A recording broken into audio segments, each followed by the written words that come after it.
সবার বেলায় তিনটা কাফন, মা বোনদের বেলায় 5টা কাফন হবে। ও যুবক,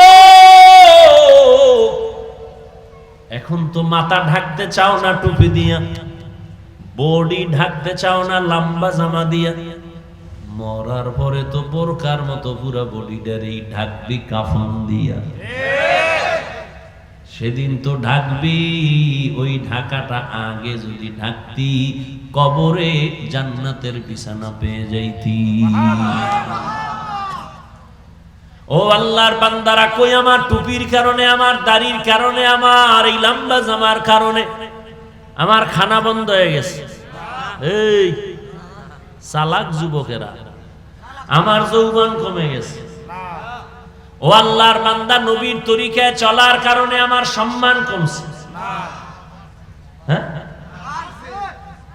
ও যুবক, তুমিও 3 বেলা খাও, আমরাও 3 বেলা খাই, নবীর তরিকা মানিয়েও বাজারে যাই, তুমিও যাও, তুমিও রাতে ঘুমাও, আমরাও রাতে ঘুমাই, তুমিও মা বাপ নিয়ে চলো, আমরাও চলি, তুমিও স্বাধীনভাবে দেশ বিদেশ ঘুরো, আমিও স্বাধীনভাবে দেশ বিদেশ ঘুরি। মন চাইলে কক্সবাজার তুমি যাও, আমিও যাই, মন চাইলে তুমিও ঘুমাও, আমিও ঘুমাই, মন চাইলে তুমি মোবাইল চালাও, আমিও চালাই। এই ভালো করে বুঝ, মন চাইলে মোবাইলটা তুইও যেমন চালাও, আমিও মন চাইলে মোবাইল চালাই। আল্লাহকে সাক্ষী রেখে বলছি, একটু শুনো, বুঝার চেষ্টা করো। মন চাইলে তুমিও পোশাক পরো, আমিও পোশাক পরি, কিন্তু ব্যবধানটা কোথায়? ব্যবধানটা জানোনি? তুমিও মোবাইল মন চাইলে খুলো, আমিও খুলি, তুমি বামে ঢোকো, আমি ডান দিকে ঢুকি, তুমি বামে গিয়া কবিরা গুনাহ করো, আর আমি ডান দিকে গিয়া মক্কা মদিনার ইমামের তেলাওয়াত শুনি। তুমিও ঘুমাও, আমিও ঘুমাই, তুমি ঘুমাও, তোমার ঘুমের কোনো চিন্তা নাই, ওঠার কোনো চিন্তা নাই। আলহামদুলিল্লাহ, শুকর আদায় করে বলি, বুঝাবার জন্য বলি, অহংকারী না। আমরা যখন ঘুমাই, ডান কাতে ঘুমানোর চেষ্টা করি, ওযু সহকারে ঘুমানোর চেষ্টা করি। এই আল্লাহর বান্দা যারা একটু মানের, সভ্য, ভদ্র, এরা এখান থেকে বাসায় গিয়া ফ্রেশ হবে। ফ্রেশ হবে না? কথা হয় না? আমিও বাসায় গিয়া ফ্রেশ হব। ফ্রেশ হবা কেমনে? তুমিও যেমনে, আমিও তেমনে। তুমি পাও ধুইবা, হাত ধুইবা, চেহারা ধুইবা, আমিও কিন্তু পাও ধুইব, হাত ধুইব, চেহারা ধুইব, কিন্তু আমার ফ্রেশ হওয়াটাই হবে সওয়াব, তোমার সওয়াব নাই। কারণ আমি ফ্রেশ হব সুন্দর করে ওযুর নিয়তে। তুমিও খানা খাও, আমিও খানা খাই, তুমি বাম হাত দিয়া লবণ নাও, আমি বাম হাত দিয়া কিছু নেই না, পয়গম্বরের নিষেধ। তুমিও পানি পান করো, আমিও পান করি, আমি ডান হাতে পান করি, তুমি বাম হাতে পান করো, যায় কিন্তু এক জায়গায়। কি না, তোমারটা নাকে যায়, জায়গা মতো যায়, কিন্তু আমি ডান হাতে গ্লাস নিয়ে পান করি, তুমি বাম হাতে নাও, আমি একটা গ্লাস পানি 3 শ্বাসে আমি পান করি, তুমি এক টানে গরুর মতো টান মারো। ভালো করে বুঝো ও আল্লাহর বান্দা, তুমিও বাথরুমে যাও, আমিও যাই, ব্যবধানটা কি? তুমি যে বাথরুমে একটা দৌড় মারছো নিম্ন সাফের কারণে, তোমার ডান বাম নাই, মনে চাইছে দৌড় মারছো, আর আমি দৌড় মারার আগে দেখছি আমার মাথায় টুপি আসেনি। আমি বাথরুমে ঢুকার আগে বলছি, বাথরুমের ভেতরে জুতা আছে কিনা, খালি পায়ে যাওয়া যাবে না, খালি মাথায় যাওয়া যাবে না, ব্রেন কমে যায়।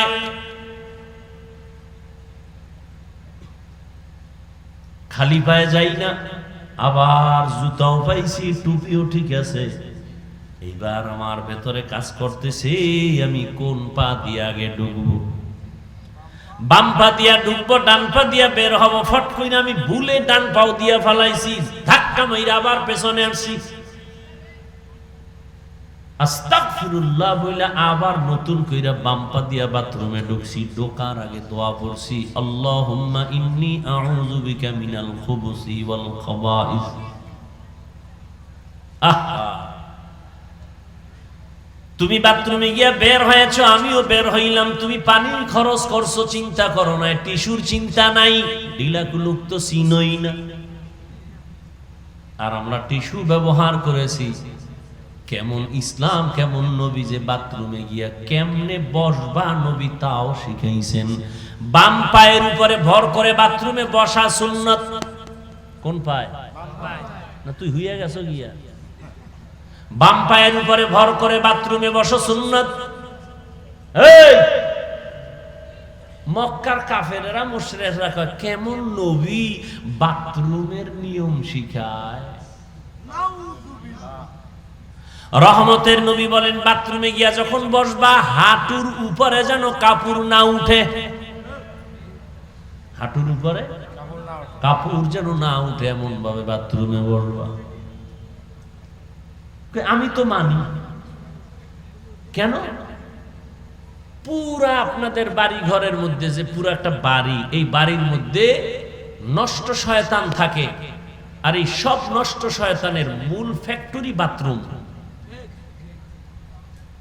সুন্নত তরিকায় বাথরুমে গেলে কেউ কোনোদিন বাথরুমে অ্যাক্সিডেন্ট হবে না, পড়ে যাবে না, মাজা ভাঙবে না, পাও ভাঙবে না,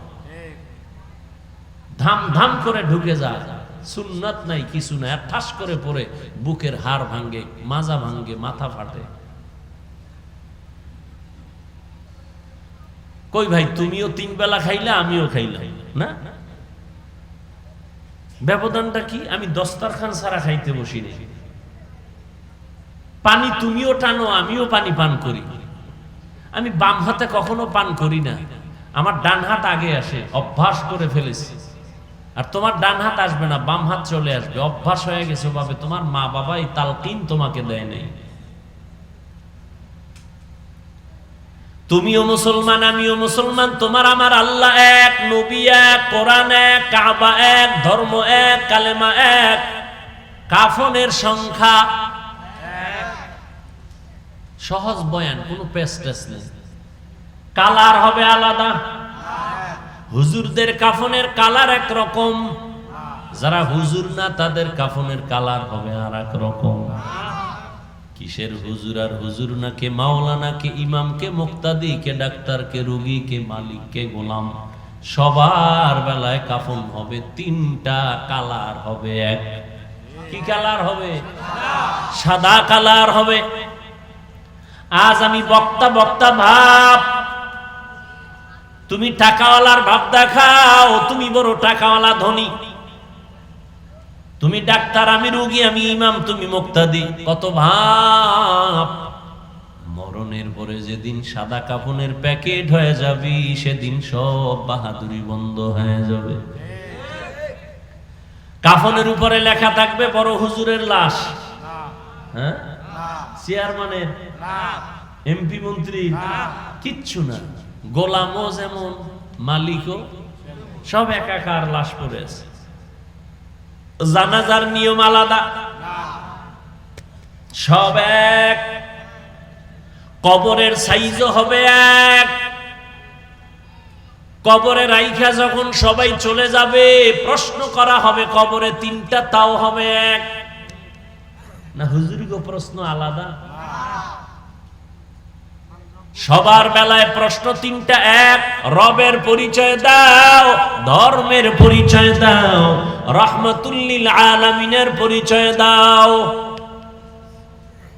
এই 3টা প্রশ্নের জবাব যারা দিতে পারবে, নবী বলেন তার কবর হবে রওজাতুম মির রিয়াজিল জান্নাহ। আর যারা এই 3টা প্রশ্নের জবাব দিতে পারবে না, তাদের কবর হবে হুফরাতুম মিন হুফারিন নার, জাহান্নামের গর্ত। কারা পারবে এই জবাব দিতে? কয় হুজুরেরা। আমরা পারবো না? না, খোদার কসম।